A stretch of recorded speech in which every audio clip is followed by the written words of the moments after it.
Well, good morning, everyone. This is Leslie Rosedale. I'm our meeting host, and we've got 374 people that have joined us today on this spring short course for clerks and treasurers, which is awesome. And I'm so glad folks were able to answer questions.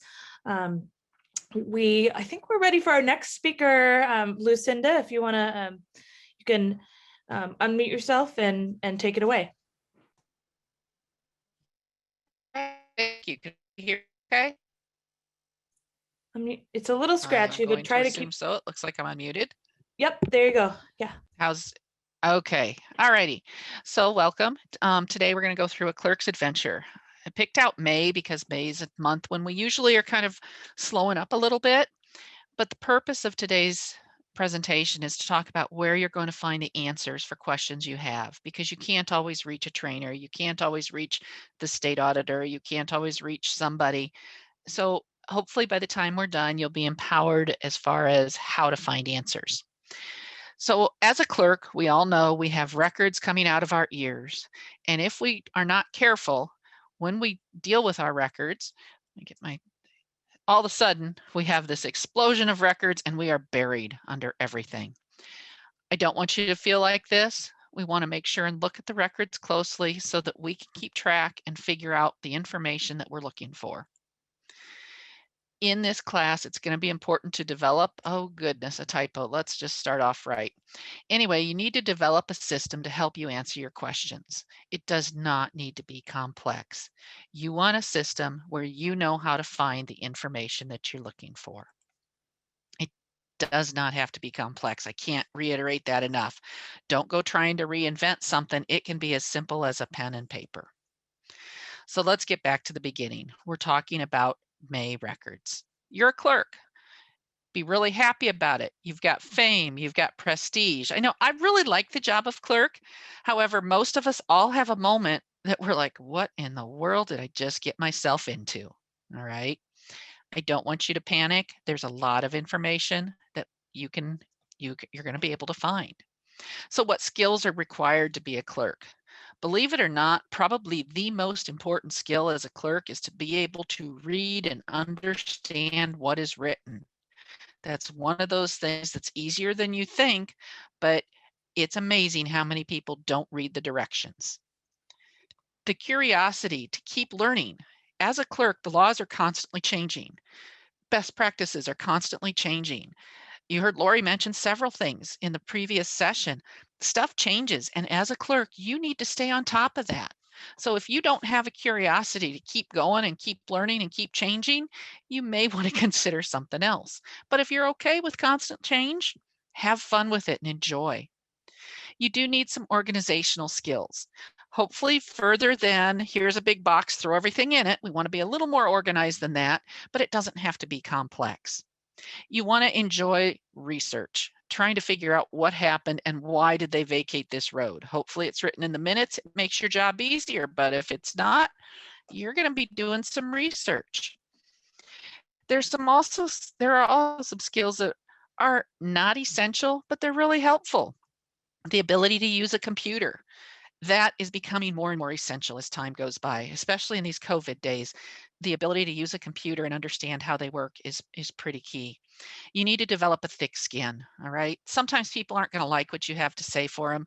That's too bad. You were elected by the people in your area to do this job, and you're doing it to their benefit.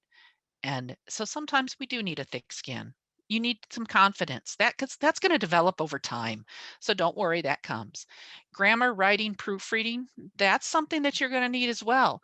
Keep in mind, if you don't have those skills, you can learn them. If you're missing one of these that you got to quit, that's not the point. You can learn any of this stuff. There's a lot of free tools out there. So which clerk are you? I know we have quite a few people listening.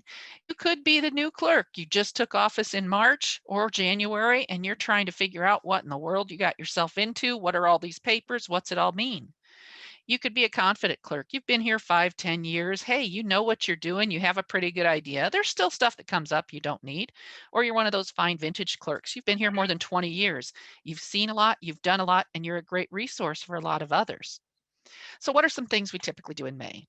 May is a wonderful time to review your books. Do you have all the minutes for last year in the binder and signed and in the right places? How about your finances?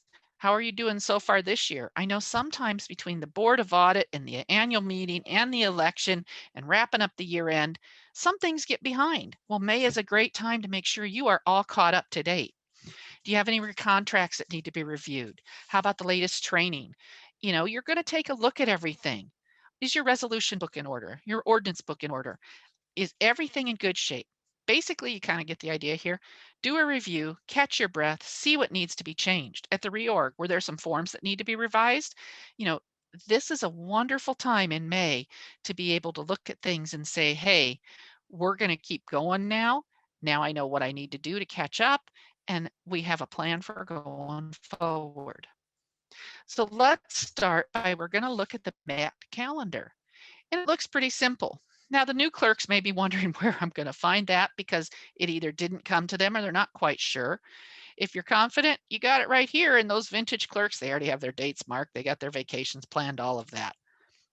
So where do you find it? The MAT website is going to be one of your key resources as a clerk, as a treasurer, as a supervisor. When you go in here, you're going to notice there's a blue bar up at the top, and then you've got this other the bar here in white. It's got more things. There's a lot of information on this page. The MAT calendar is right up there in the corner. You may think, well, I've got a printed one. Why do I care? Well, when we click on the MAT calendar, you're going to see right here, it says calendar updates. Guess what? We're human. The people doing the calendars, they're human. Every now and then a mistake is going to occur, and you need to take the responsibility to check this calendar update. I usually try and check the month that I'm flipping the calendar over because I'm not always so far ahead of the game, and just see, were there any updates? Couple more things before we open up the May calendar. A lot of questions come when people just start. They want to know if they're part of the 11 county metro area. Well, right there it is on that page. It tells you what those counties are. Secretary of State's website is also here. You're going to see in a minute, that's another one of those key websites that we're going to need to do our job. So let's go forward. We're going to look at May. We open it up. I just took a little clipping. You guys can have the whole calendar, but you'll notice there's only 4 things written on this calendar. And we're thinking, hey, this is good. We're going to take it easy. We're going to relax. We look through here and some stuff may or may not apply to our township. But we notice the noxious weed inspection should begin in the southern part of the state. Well, whoever your weed inspector is, maybe give them a reminder, and the statute's written on there. The other thing we're thinking, yes, we got a holiday in May. We get the day off. Keep in mind on legal holidays, no business is to be done except by necessity.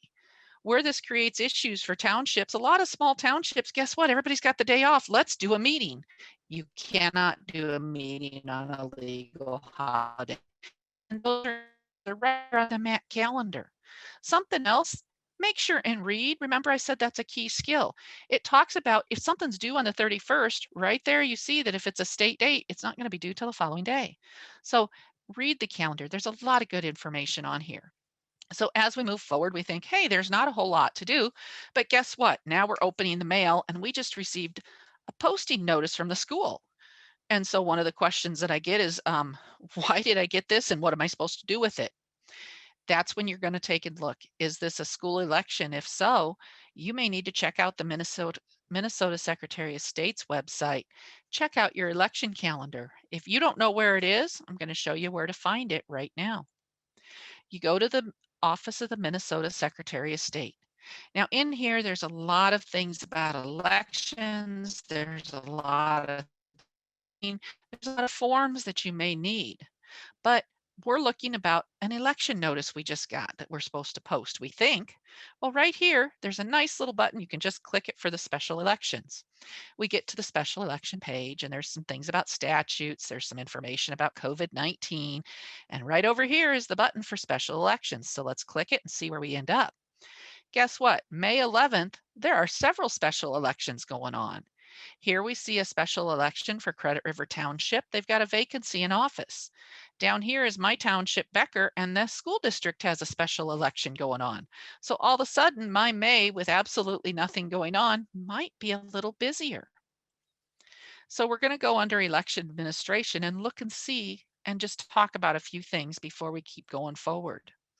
you go into election administration, and here you get to the election guides. And I want to make sure you see where to get the guides.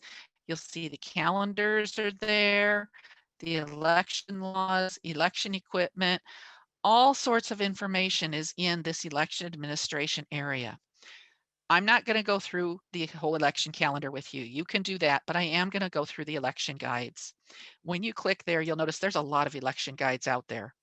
As Lori mentioned earlier, the town clerk is the head election official. So that town clerk election guide is important. But then you notice all these other guides down here, and you might wonder what those are for. Remember I said the most important skill for a clerk is you've got to be able to read and understand things. It is important because I know last year, I'm going to use 2020, we all made it through that year. Congratulations if you're still here. If you're brand new, I'm glad you didn't start in 2020. Those who did start in 2020, my hat is off to you because you had a tough year to start. So what election guides did you need in 2020? I just highlighted, circled, square, whatever, the ones that I used. The town clerk election guide is easy. You needed that for the presidential nomination primary. You needed that for your township election. If it was in March, you needed it for the August primary. You needed it for the November election. That is your head election official guide. The other ones that you use, the absentee voting guide. Do you do absentee voting if you hold March elections? If so, that's your guide for how to do it. The campaign manual, I only just scan that because that's what we hand out to those people who are applying to be candidates as supervisors. Well, there's a few things in there like the campaign finances they have to turn in. I try and point out to them. Next is the election judge guide. You've got the regular one and the one for the presidential nomination primary. Well, as a head election official, you need to know what's in those. The election material retention and security memo, that's just a little 3-page thing that went through some of the election security. The election terminology guide. I read that a lot when I first became clerk because there's a lot of terminology out there. I also give this to new election judges to help them understand some of the terms that we're talking about. The polling place accessibility tool, that one gets done. I go through that every year. The post-election review guide, that was new this year for me to go through, and I'll explain why in a minute. And then the presidential nomination primary guide, the special elections guide, the voting equipment testing, if you do accuracy testing for your March election. There's a lot of information here. March is a good time to take and read some of this if you didn't have the chance to. It's not that you know this off the top of your head, but if you've read it once, you have the reference to go back and think, oh, I read that, and you're going to make a note, check out the election guides. It's getting the knowledge going, getting your base of knowledge increasing. So what are a few things that are important? The post-election equipment review this year turned out to be more important than normal because, as you know, there were some people contested the election. No matter where you stand, I received a lot of calls on how did you do the election? And the whole election pen thing about drove me nuts. Whether you use Sharpies, whether you use the Flair felt tips, whether you used ink pens, whatever you used, there were questions this year. That post-election guide, what was really nice in there is I could say, yes, it's done, what the review does, and then I sent them off to the county auditor, all right? Because that's not my job, but at least I could tell people, yes, this is done. Yes, the accuracy is always checked, and you're going to contact the county auditor. Now, some people got mad because I would not answer their very specific questions, but I did get them to the person that they need to speak with. The ADA guide, those are just reminders. So I had to change a polling place. I ran through this list. We found one of the doors in our new polling place was 4 inches too narrow. You couldn't get a wheelchair through it. So we were able to make the plan ahead of time. A lot of times it's not that we're going to meet this guide, but we have to make sure we have a plan for how we're going to move forward if the doorways are too narrow, if there's no ramp to get in the building, and bring it up to the supervisors, because ideally you want an ADA compliant space for your elections. In the definition guide, you find out that the clerk is referring to municipal clerks, city clerks, township clerks, or a designee. And school districts are very specific to reference a school district clerk or a designee. Why is that important? You're going to hear in just a minute. When they talk about municipalities, that is only city and town clerks or city and town boards, councils and town boards. It doesn't include school districts. All of this information is important. Why? Because as you look through these guides, you need to make sure that the terminology they're using applies to what you're trying to reference. Okay. Some of these guides you're going to want to read in depth every year. Some of them you're going to want to scan for the changes. You just want to make sure that you know where they're at, you know where to find them, and you can get the information you need. So back to, why does that designee thing come into play? A lot of times in smaller townships, who does the school elections or the special elections? They're going to be at the town hall, or they may be at a city hall. I think this year they can't be in schools, if I remember right. In my area, we've got a school district election. They're going to hold it at the city hall. Works for me because I don't have to set up a place, because we had to move our precinct anyway. But the precinct holding the election may ask you for election judges, and you may need to provide them. They may ask to borrow equipment. Why should a school buy all the equipment if they know they can borrow it from the city or the township? So if they're going to ask you about your election judges, you need to know who they are. Now, for existing clerks, we've probably got a good handle. For clerks who've just started and you've got a school district election and they just asked you for your election judges, it's time to do some sleuthing and figure out who they were. Now, if you live in the township, you may know some of the election judges. You're just going to ask them and get started that way. You can check with the previous clerk. Hopefully there's a list in the office somewhere under elections. If you need to, check with the supervisors or the treasurer. They may know who they are. You also can reference the county auditor, because the county auditor keeps a list of who's taken the training. Ask them who the trained election judges for your precinct were, and they can provide you that list. Keep in mind, this is a May special election. Unless the ones that we listed, none of those require party balance. So you're just looking for election judges at this time. Party balance is something you consider for primary and general elections. Now, the confident and experienced clerks, you're going to want to have a notebook. You're going to keep some notes. You have to know who did a good or bad job with the election. As the head election official, you don't have to work the election, but you do need to make time to talk with your head election judge and find out which of your judges are good judges, which of them need some more training, which of them may not be appropriate to continue with. Make sure that feelings for the person don't overshadow judgment. I say that this year because in the general, we had to maintain party balance. Ideally, there's nothing partisan in the election place. So make sure, just because you disagree with somebody, that that's not why you're removing them as an election judge. Honest errors happen. Make sure the notes are in the incident logs and review those after the election. Does somebody need more training? Is it time to find some new election judges? I've got some that have been here for 40 years. It's time to be training some more in, so that next time we have a general election, I've got more people. You need to consider that when you talk to your election judges, and ask them sincerely, are you good with me keeping you on the election list, or do you want to go? Do you want to not do this again? Follow your procedures. That's why you want to have your guidebook. We're supposed to use caucus lists first. That is, if you receive them. If you don't receive them, keep of it in your record. I do note which years I get a caucus list and which years I don't. All right. Does it matter in the long run? Yes and no. I get asked, hey, why didn't you use the caucus list? And I can say, I didn't receive one. I've got it in my notes. Most important tool for a clerk, we talked about a skill is reading. A tool is some sort of a notebook and pen, or a computer, or a phone. I don't care how you do it, but somehow you've got to keep some notes of what you learn, and then be able to read those notes, go back, and you're going to use that information to find the answers you need. So we kind of went down to a rabbit hole. You're going to notice as a clerk, you go with one question, there's 15 more pop up. Well, we're coming back up. We're back to that posting. We've got to post for that school election. So where do you post?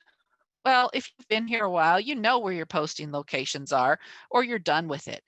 But for the new clerks, how do you know what your posting locations are? Well, ideally, it's in the annual meeting minutes. You're going to find the locations recommended by those at the annual meeting. What if it's not there?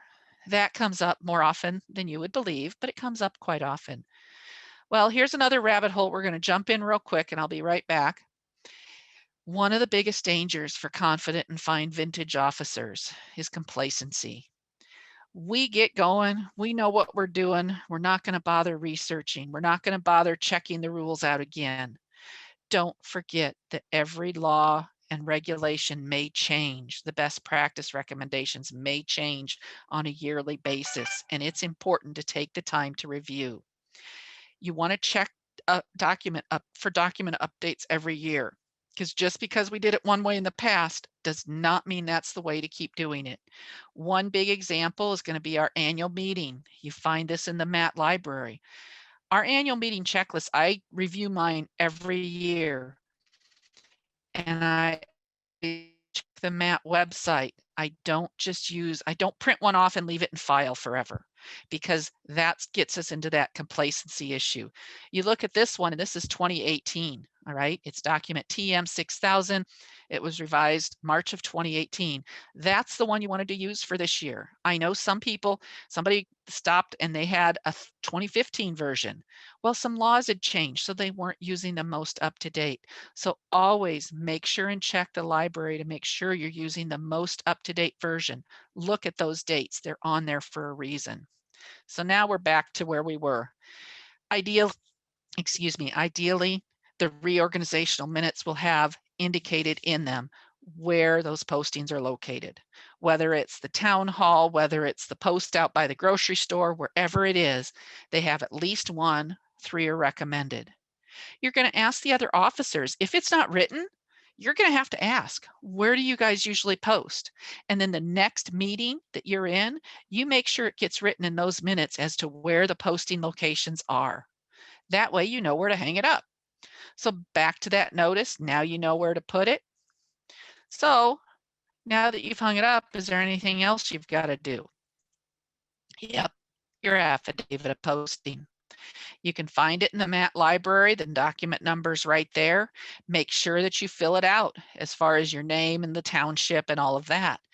One of the things I find helpful, I'll get the affidavit of posting off the MAT website. I've actually retyped it in my own computer so that when I have to do it, it's a pretty quick and easy thing. I've talked about some other methods. If you are only, is no clerk, but when you do these affidavits, take the time to do them, because when do you need them? It's when you decide you're too much of a hurry and you aren't going to print the form and take the time to do what you're supposed to do. So the equipment to do the job, keep in mind, just because everything's always been done by hand before you took the job, that's not how it has to stay. You can move stuff to digital as you need to, and your board needs to provide you the equipment that you need to do this job. The basic equipment for a town clerk. Ideally, you're going to use a computer. Now, if you choose not to, fine, that's your choice entirely. Even without a computer, you're going to need paper of some sort. I show a computer and a printer. If you're doing notebooks and pens, that's your choice. If you've got a computer, you need to have internet access somehow, somewhere, some way, okay? Whether it's a hotspot, whether it's you've got to go somewhere, that's some essential equipment. You also need a fireproof filing cabinet or offsite location. There's all sorts of alternatives, but you do need to make sure you've got the base equipment to do your job. Now, also in May, we noticed there was a federal holiday. One of the questions we get is, hey, we just have a meeting anyway? No, that's not what it is. There is an actual statute that says unless it's an emergency or necessity, you can't have a meeting then. So how do you know when the federal holidays are? Well, you can flip through the MAT calendar and they're listed there. Otherwise, you need to know how to find them. Remember, this is how to find stuff. If you don't have the MAT calendar handy, you're going to go to your favorite browser, whether it's Google, Alexa, Yahoo. There's a lot of them listed on here. I know there are more. You're going to type in US Federal Holidays 2021 and a list is going to come up. That way you're going to know what the holidays are. Then comes the fun part. Most of the time with a lot of the statutes and things, there are conditions or rules and exceptions. So in this case, we know Christopher Columbus Day is an optional one for local governments. The day after Thanksgiving is optional as for local governments. You need a resolution if your board is not going to recognize these as holidays. So now you have to find a resolution. You're going to go to the MAP website. Now, there is not a document called this at this time. We may be changing that, but at this time it doesn't exist. So you're going to use the document search window. You're going to type in Columbus Day or something like that, Thanksgiving. Make sure and hit the red search button. Okay. One of the questions I get is I type the keywords and it doesn't go anywhere. I type the keywords, I hit enter and it doesn't go anywhere. You have to hit the search button to tell it to go on. So you're going to use the search feature and you're going to put Columbus Day or holiday, something like that. And you're not going to find something directly, but you will see a presentation called Isn't That Special? If you look on page 11, that's where it is. Sometimes you've got to do some sleuthing. If you're having trouble finding it, ask another clerk for a copy of theirs. You can call the trainers and we'll help you. It is in the new clerk training class packet. We give you a copy of it in that packet. The other place to check, make sure it's not handwritten in the minutes somewhere. A lot of times when you've got all handwritten records, everything's right there in the minutes, but you have to find it. You're going to have to take time to read through those minutes. Now, do you have this? Keep in mind, as a new clerk, you find your resolutions. As an existing clerk, you need to know where to find your resolutions. I have to go back and look for resolutions. I know other clerks do as well. We have to know where our records are. So you've got some fun ahead, because if you can't find it and you need it, you've got to get it in front of the board so that they can take care of it. All right. Determining how to find what you need is a big part of being the clerk. Using the computers and the internet is becoming more and more essential, and you're never too old to learn. All right.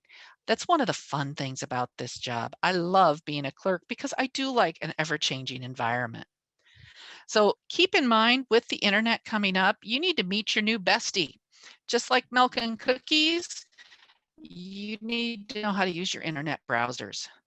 When you're doing research with your internet, make sure to include MN or write out the word Minnesota, because sometimes you're going to find laws in other states don't match Minnesota, and you have to be using Minnesota examples when you're doing things. Questions are your path to learning. Remember, the laws are always changing. We all run into things we've never encountered before. You've got to keep learning as a clerk.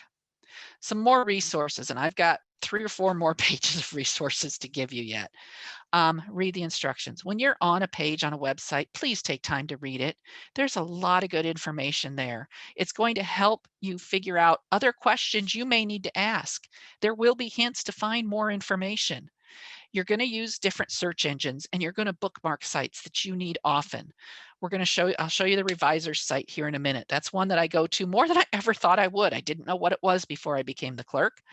You can always ask a more experienced clerk, the MAT office, the MAT trainers, the state auditor, the county auditor. There are a lot of us around who want to help you out.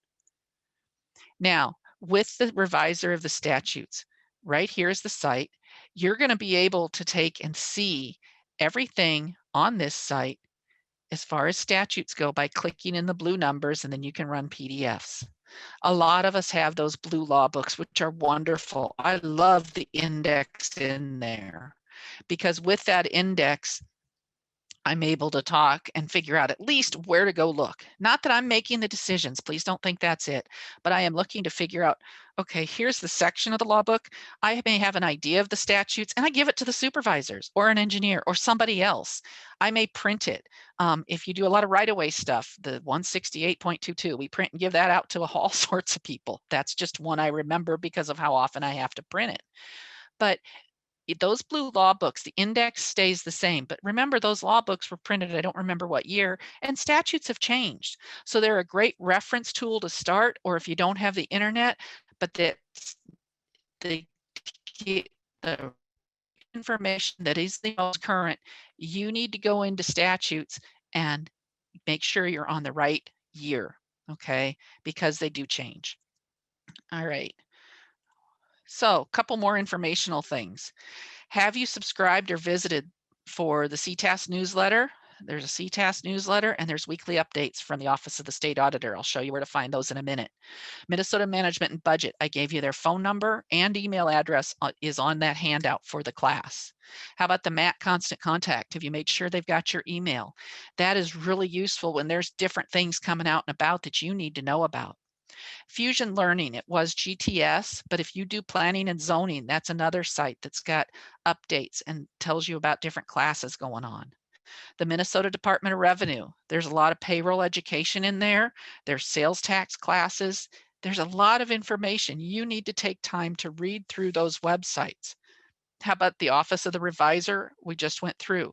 Not only can you get to the statutes, but if you change from statutes, you can look for rules there as well. So we're going to talk about minutes for a real quick minute, because that's the history of the township. Those are legal documents once they're approved. As far as if they're handwritten or digital, I don't care. There is nothing that says it has to be one way or the other. So when you're writing your township minutes, you are in charge of writing the township legacy. Now, does the clerk have to be the one taking the minutes? No, that's not in statute. But once the minutes are done, the clerk is the one who has to maintain that record, who keeps the minutes. We know most of us are the ones who, most of the time, the clerk takes the minutes. But as far as if you have to, no. When you're doing minutes, though, I'm going to go forward because most of us are the ones who take the minutes. The more you practice, the more you're going to improve. You learn is taking the minutes. There is no way around that. That's just what happens. Keep in mind when you're doing the minutes, they've got to be objective and the words you choose matter. It's one of the reasons I love the little image on the slide is because you have got to choose the words wisely. While you may want to talk informally, and we speak informally all the time, those minutes are a legal document. You want to make sure they're objective and you keep the wording more formal. Keep in mind also, with township minutes, they are different than typical business minutes. Typical business minutes just put the decision. In township minutes, you need to have those findings. The reasons behind the decisions have to be in there. Why was that road vacated? Put the reason in there. Otherwise, what's going to happen? I've experienced this. I've talked to other clerks who have. Everybody wants to know, well, why did they vacate the road? We go look at the minutes. We have no idea other than we know it was vacated. It's a legal document. It's vacated. It's done. Well, 20 years later, somebody may want to know why, or 40 years later, however long, why was it vacated? If it's not written in the minutes, I'm not sure how you're going to find it out unless somebody puts some notes maybe in a road file. You know, that data is gone. So make sure those reasons show up in the minutes. Make sure that minutes are kept forever. No getting by that one. That's state law. Best practice, don't release them until they're approved. Now, I know we send out the copy right before a meeting in the packet, but you don't release them otherwise. All right. So with keeping minutes forever, that gets us into records retention. We're not doing a full records retention here. There just is not the time. But I want to make sure everybody knows what it is because this is important. There's a lot of town officers who think it's a lot of work that's not necessary. Well, I got news for you. Unless you're going to keep everything forever, you want to get this done because once records retention is going, it's not that bad to keep up with. But when you've got to deal with it and you've got 100 years worth of data to start with, it's a big job to start. So records retention really isn't optional. You either keep everything, or if you want to get rid of it, then you have to follow these statutes. Basically, it's the term applied to safeguarding important records, and it includes any other records that an auditor might request. So that's when the legal compliance guides come in, which we'll talk a bit more in a minute. Records retention schedules your policy that defines how long everything is kept and gives the disposal guidelines of how they're going to be discarded. When you're getting ready to do MAT or records retention, the MAT information library has all the information you need to get your records going. Again, you're going to go to the MAT website, you're going to go to the information library and look for records retention. There is a lot of information there. You're going to take the time to read that information and see what you need out of there. Now, a few quick things on records. Sometimes they're paper, sometimes they're non-paper. According to statute, it doesn't matter what form they're in, all right? One of my favorite references is from Horton Hears a Who. I know it's Dr. Seuss, this little bitty tiny speck. If you remember, that's Horton looking at this little bitty tiny speck. And one of the things he said is, don't give up. I believe in you all. A person's a person, no matter how small, from Dr. Seuss. Well, I borrowed that and made some adjustments. A record's a record, no matter what form. That's from the Minnesota State Archives. All right. Your records come in all sorts of mediums. It could be books, it could be papers, MP4s, discs, social media, little slides, microfiche. There's all sorts of, you got to name that record as clerk. You need to know how to search all that record as the clerk. So what if you've got a bunch of cassette tapes from previous clerks, but you don't have a cassette player? How is that record going to be useful? How is anybody going to use that? I know you go borrow a cassette player. I get that part. But you need to make sure, however you're going to format the records for your township, you need to make sure that more than just you as the clerk can access that record. All right. You may need to help somebody, and that's fine. But the way that you keep these records is really important. So we're back out of the rabbit hole and back to May, right? May is a pretty typical year to do records retention because it's when we've got some time. We also are going to be reviewing. Do we have snowplow contracts? Roadwork starting. We want to make sure our documentation's in good order as that's going on. How about policies and procedures? We want to be reviewing those as well. Now, it may not be the clerk doing it, but it may be you reminding the supervisor who said that they would do it that it's time to review this policy or this procedure. There's a lot of other information you need to know about. Most of these things have information for starters on the MAT website. We're going to go through some more websites and links, just general information for you to find more information. So policies, there's a lot on the MAT website. Right-of-way notices. This has to do with, it could be trees or easements or road names. You know, if the supervisors are going to go through and do some brushing, are there trees over 6 inches that notices have to be sent or not? You're going to find a lot of that information either under right-of-way issues or under town roads. And the supervisors need to take the lead here, but you're going to help them find this information. Petitions, anytime you get a petition, I'm going to tell you right now, contact an attorney, whether you start with the MAT attorneys and then go to your township attorney, because every petition has different requirements. Your township ordinance book, one thing I want to say, if you don't have it in order, you need to take the time to get it in order. May is a wonderful time to do that. Why do I say this? There was a clerk in one of the classes that I was doing. She'd been a clerk, it was either 25 or 35 years. She was one of these fine vintage clerks. And she said, she said, you have been telling us for years to make sure our township ordinance book is in order. She said, I want to tell you one thing. Please keep telling everybody that because they need to listen. So I wanted to know why, of course. She said she had a case come up. They needed to know when the ordinance was passed, what the ordinance was, and that affidavit of publication that you're supposed to keep with the ordinance so you can prove it was published, she needed that. It wasn't that she didn't have it, but she had been putting off doing her books and getting them in order. So while she found it, it took her weeks of digging through files and files and files. She goes, I'd always meant to get them in order. And then all of a sudden, here it came, and it was important. So take the time. In May and June, July, we aren't quite as busy as normal. Pick one of your books and get them in order. Don't overwhelm yourself and try and do it all at once. That doesn't work. But pick one and let's get them going in the right order. A couple other things, contracts, C6000. I'm just going to give you the number from the MAT library and make sure you know what that is. Conflict of interest, that's in that C6000. The other part with contracts is the legal compliance guide. Now you can find that on the Minnesota State Auditor's website. I gave you that link. When you go through, there's a lot of information on here. Take some time to learn what's on these websites. When we go under latest news, that's where you're going to find the e-update that I mentioned subscribing to earlier. That's also where you can do the CTAS newsletter. If you use that software, you can do that. Statements of position, if you're trying to develop your policies, that's under the latest news. When we go under auditing, that's where the legal compliance guide is. When you open that up, you want to make sure and get to the legal compliance guide for towns. All right. Another website, This one starts at the MAT website. You can tell here's the flag. MAT It is something, if you have questions, all of us as trainers are going to send you to the MAT It staff. The staff members are listed. If you scroll down more, there's a phone number. That's a website you want to know where it is if you use the MAT It insurance. The news and alerts section of the MAT website.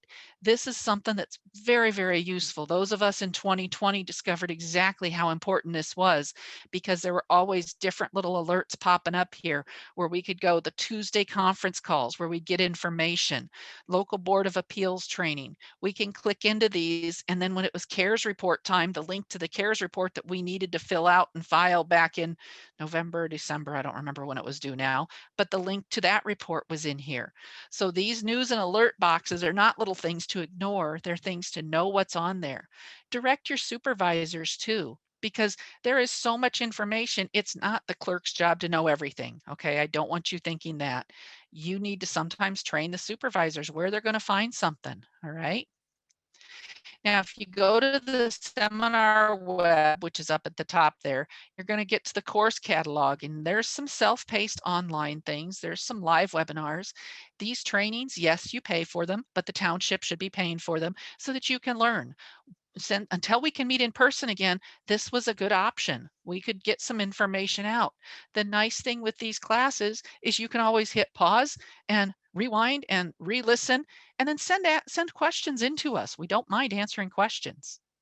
Don't forget your routine stuff though, because we've been talking about all this other you can do. You've still got to keep your financial record. You still got to balance the checkbook. You still have the questions that come into the township. You have forms. You may have public hearings. There's a lot of other stuff going on, but on this slow month, take some time to make sure your records are in good order. Few more research tools, always the minutes, but Beacon. If depends on your county, some counties use Beacon. It's a wonderful asset to get in there and look and see where boundary lines are, see where roads are, and all of that good stuff. County records. Sometimes the records, I know of two. There's one called Recordees and Landshark. I'm sure there are a lot more. Ask the county records department because a lot of them will allow a township a free login. You can look up road easements and a lot of information like that. Sometimes the original road order's in there.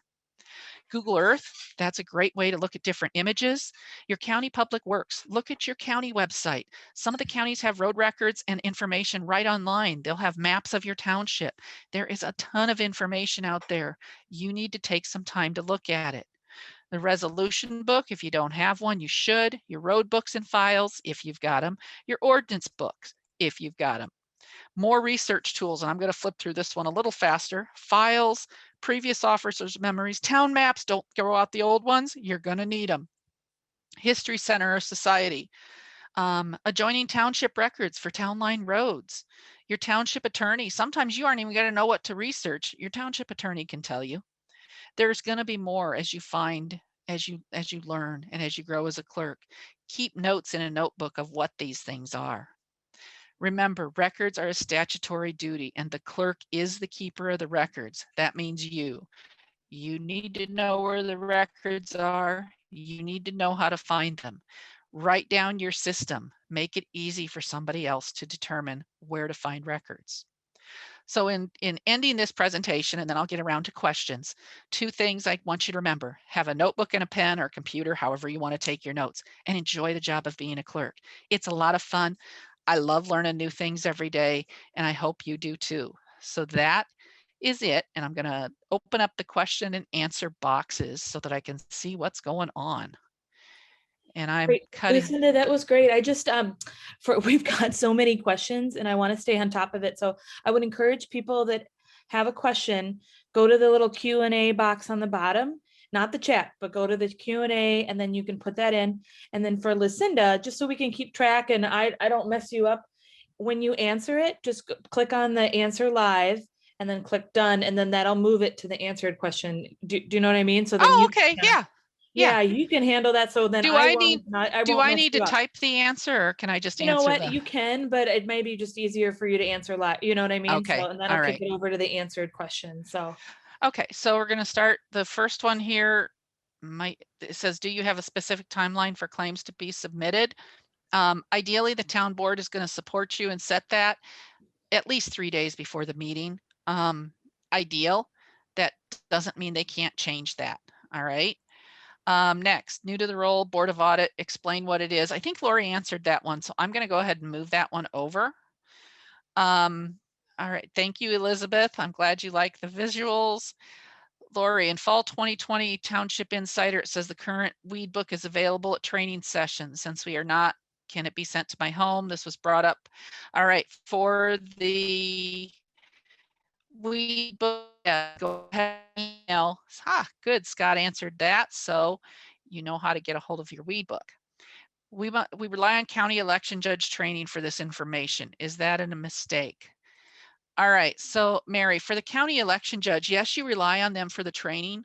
I don't know if your county still prints the books or not. Mine stopped, so I have to know where the training is and print the books out for my election judges if they want them. So you do rely on your county for election judge training, but I'm talking a head election official. You need to know and understand for every one of your elections which pieces you need to, which parts you need to know about. And does the affidavit posted need to be posted with the notice? The affidavit of posting just gets filed with that notice. So I'm sorry, I didn't read that whole thing. Does the affidavit of posting need to be posted with the notice or just be filed? Just file it with the notice. I usually file it with it when I take it down. Do you know what state law requires an affidavit posting, or is this a best practice? With that question, I actually will have to research that one because I don't know the answer to that. So we'll get back with you. If you think of it, please send me an email to remind me, but otherwise I will be looking that one up. Affidavit of posted, everything that's posted. Yes, I'm assuming you're wanting to know, do we always have to do this? Yes, we do. That is the best practice, is to do it with everything. Okay, now I'm just confusing myself with the previous question. I'm going to find out the answer and then I will answer that question. But ideally you do it with every posting. I do know on one app, when it comes to posting, I have one clerk who their posting location, she said they always are ripping down her postings. So she tends to put the posting up, she takes pictures of the cell phone and then attaches that to the affidavit of posting. So you're going to use that information to figure out how you're going to handle it. Because if you know your postings are coming down, you do need to be able to prove you did it, and your affidavit's all you're going to have to use. So yes, I would do it on every single one of them. Is the PowerPoint available to print? Yes, Scott answered that. You spoke about election judge resource caucus list. Where's the caucus list come from? Your caucus list should come from your county auditor. Mine usually come out, is that May, I believe. But your county auditor should be sending them to you. If not, you can call the county auditor on election years. And I know I've got the month wrong now because it is listed on the MAC calendar when the caucus list should be coming out, but they do come from the county auditor. When or what records should be sent to the Minnesota Historical Society? None. When do you send them? You don't, that I know of. As far as records to the Historical Society, you're going to have to talk with your local history center or historical society. The state did have a program for a while where they would keep the records. I believe that is no longer going because of funding. So if you've got somebody local who keeps them, that's one thing. I know we've never sent any of our records to a historical society. We do participate in records retention, but they don't have our records. Are we supposed to file records destruction report somewhere besides our office? No, with the records destruction report, you present it to the board. So it gets recorded in the meeting minutes that there was one on this date, and then it goes into a file under records destruction. Where would the ordinance be? I inherited file folders for each month for the past 10 years, and before it's on microfiche. Well, your ordinance book, depending on how they did it, you could have an ordinance in a file folder. The ordinance could be on the microfiche. It could be handwritten into the minutes. It really depends on how your township has done stuff. When I say ordinance book, one of the things I mean is while you're referencing those in the minutes is getting a copy of the full physical ordinance and putting it in a 3-ring binder so it's easy to find in a book that just says ordinances. That's what we're talking about as far as ordinance book. So where yours is, you're going to have to do some research and go through all of that information and see if they're just merged in with documents. And that's what I'm guessing it is. Can you recommend software for scanning documents that have them searchable? Okay, what I'm going to recommend costs money. Your townships have to do it themselves. I use all the documents that I scan in. I just use a regular scanner. They come out as PDFs. And I'm sorry that Connect Audio is breaking up.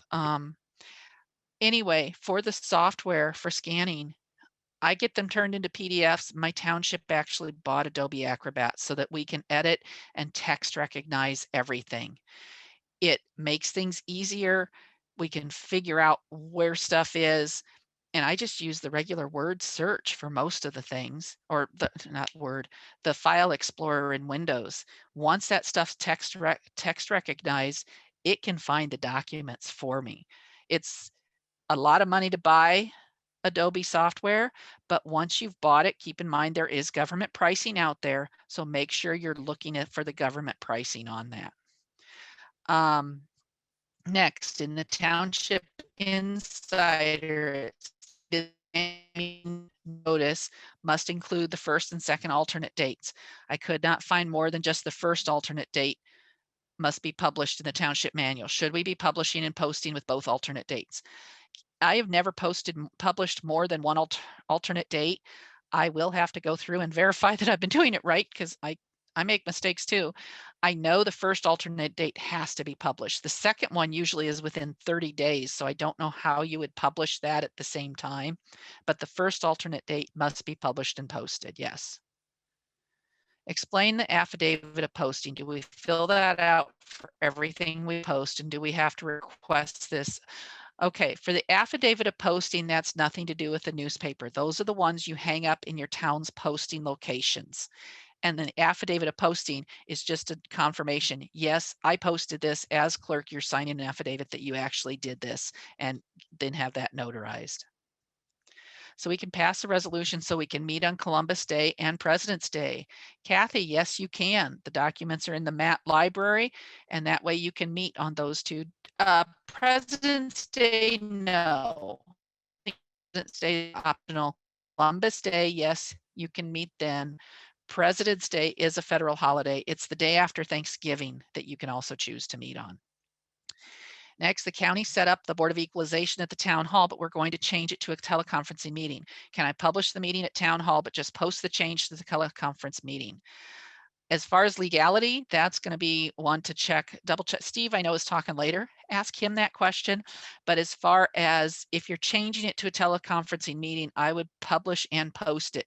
You do not want to make, you want to make it as easy as it can for people to figure out how to attend that meeting. All right. So I would do both, but ask Steve for verification on that. Regarding the affidavit of posting, does the clerk attest to the posting and use the notary stamp, or must the clerk search out another notary to notarize her signature? I have somebody else do it, but I have the advantage of a deputy clerk who is a notary and a treasurer who's a notary. Usually you don't want to notarize your own signature. Sometimes you have to. I have had documents that have ended up in court, and I've had to attest that, yes, I really did notarize my own signature. There was nobody else available. So if possible, get somebody else to notarize it. We have a glass display box outside the township hall, including agenda and last month's meeting minutes. Do we need to do this? As far as, do you have to post the minutes in the display box? No. Can you? Yes. The agenda, the same thing. However, that glass display box is a great posting location. So great location as far as the minutes and the agenda. There's nothing in statute that says you have to, but there's nothing that says you don't have to. So if your residents like it and your town supervisors like it, that's up to you guys. I couldn't find the affidavit of posting form. I was told by the newspaper they only give affidavit for legal postings. If I had a form, I could give it to the clerk to send for the request for posting. Okay, keep in mind, posting is when you just hang it up. Publishing is when it is published in the newspaper. anything you send to the news, okay, most things we send to the newspaper are legal publishings, all right? When they publish it in their newspaper in the legal section, they are supposed to be sending you an affidavit for the legal publishings. For the postings, those are the ones that you physically hang up at your township posting locations, and those are the ones you do the affidavit of posting form, and that's the one on the MAT website. I recorded all restricted documents on the required form and keep them in a binder for every year. We never present to the board the binder to the board. Can we do it the last meeting? Okay, so this question has to do with records destruction and those reports, and they keep them in a binder, which that's fine to keep them in a binder. Can you present them to the board at the last meeting of the year? Yes, you can, if that's when you purge the old files. It's important though, just to make sure those get run through. So it's mentioned in the minutes that records were destroyed on these dates, and here's the records, the dates on those record destruction reports. Is there a form, or can you email me one as a sample affidavit of posting? I was going to say, if you'll send me an email, I can send you the link to the affidavit. Not a problem. Is the local board, if the local board of appeals meeting is open book this year, do we post and publish? Autumn, as far as if it's open book, that depends. Does your county publish? My county does not. So I have to publish. As far as posting, yeah, you're going to have to post, but check with the county to see how the publication site is handled. Just ask your assessor, they would know. What happens when the publisher doesn't send you an affidavit of publishing that the notice was actually published? Sue, you're going to call and ask them for that, because if you are using a true legal newspaper, they should send you that automatically. If they're not sending it, or if they give you a hard time, you want to go to the Secretary of State's website, and you may need to hit the search bar. I don't remember which button it is that you hit, but on the Secretary of State's website, they actually maintain a list of legal newspapers, of approved legal newspapers. You can click on that, make sure your newspaper is in there, because if it's not, you need to figure out a different newspaper. You'll go to the board at the next meeting, tell them we don't have a legal newspaper, and have them make a motion to accept one. All right, so I think that's taking care of the open questions. I think we're at 11 o'clock. And so thank you all very much for attending. Go ahead and email any other questions, and have a great day. Oh, thank you, Lucinda. That was really great. As a reminder to folks, we put the links to her presentations in the chat box, and I'm glad we got through all the questions and answers. So this is great. There's a question, Patricia, about where the affidavit of posting is found. Roxanne put that quickly in the chat box, so you can see that. And I think we're going to take a 1 or 2 minute break, and then we'll get right up started with our next speaker today about Treasurer 101. So thank you again, Lucinda, and Petra, you're up soon. So thanks all.